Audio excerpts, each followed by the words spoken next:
Minyak kayu putih adalah sejenis minyak esensial yang diekstrak dari daun dan rantai pokok kayu putih. Minyak ini sering digunakan dalam rawatan tradisional untuk pelbagai jenis penyakit, termasuk masalah pernafasan, sakit otot dan jangkitan kulit. Pokok kayu putih atau dikenali sebagai Melaleuca kaju putih adalah tumbuhan yang berasal dari kawasan tropika dan subtropika, termasuk Australia, Indonesia dan Malaysia. Tumbuhan ini tumbuh dengan baik di kawasan yang lembap dan berpasir. Cara memproses untuk mendapatkan minyak kayu putih adalah yang pertama, pengumpulan daun dan ranting. Daun dan ranting pokok kayu putih dikumpulkan dari pokok yang matang. Pengumpulan biasanya dilakukan dengan berhati-hati untuk memastikan kualiti minyak yang dihasilkan. Yang kedua adalah pengeringan. Bahan yang dikumpulkan kemudiannya dikeringkan untuk mengurangkan kelembapan. Pengeringan ini penting untuk memastikan kepekatan minyak esensial yang lebih tinggi. Yang ketiga adalah penyulingan. Proses penyulingan dilakukan menggunakan kaedah penyulingan wap. Wap ini kemudiannya dikondensasikan menjadi cecair dan minyak kayu putih diekstrak daripada air hasil kondensasi tersebut. Akhir sekali adalah penapisan dan pembotolan. Minyak yang dihasilkan kemudiannya ditapis untuk menghilangkan sebarang kekotoran dan sisa tumbuhan. Minyak yang telah ditapis ini kemudian dibotolkan dan disimpan untuk kegunaan. Berikut adalah antara khasiat minyak kayu putih kepada kesihatan luaran dan dalam tubuh badan. Yang pertama, ianya dapat melegakan masalah pernafasan. Minyak ini sering digunakan dalam rawatan masalah pernafasan seperti asma, batuk dan selsema.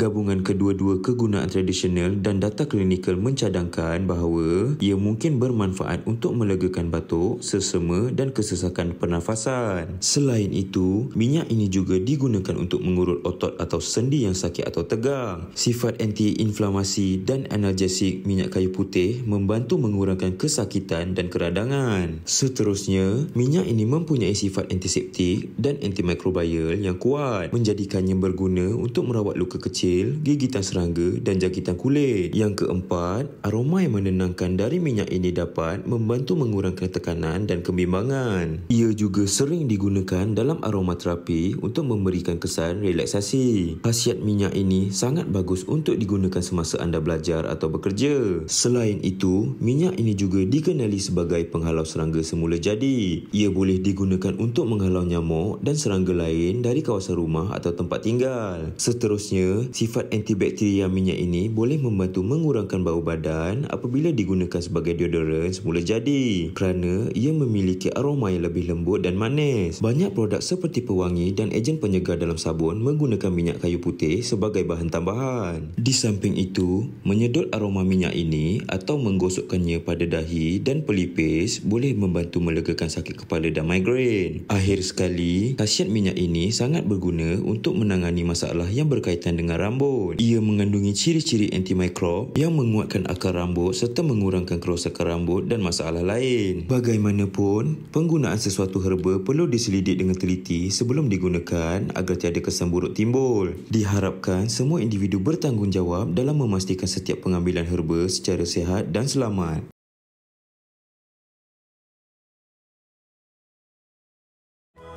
Untuk perkongsian, jom subscribe Herbal DT Channel ini.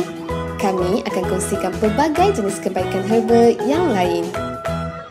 Jumpa lagi untuk video yang akan datang hanya di Herbal DT Channel. Sihat-sihat selalu!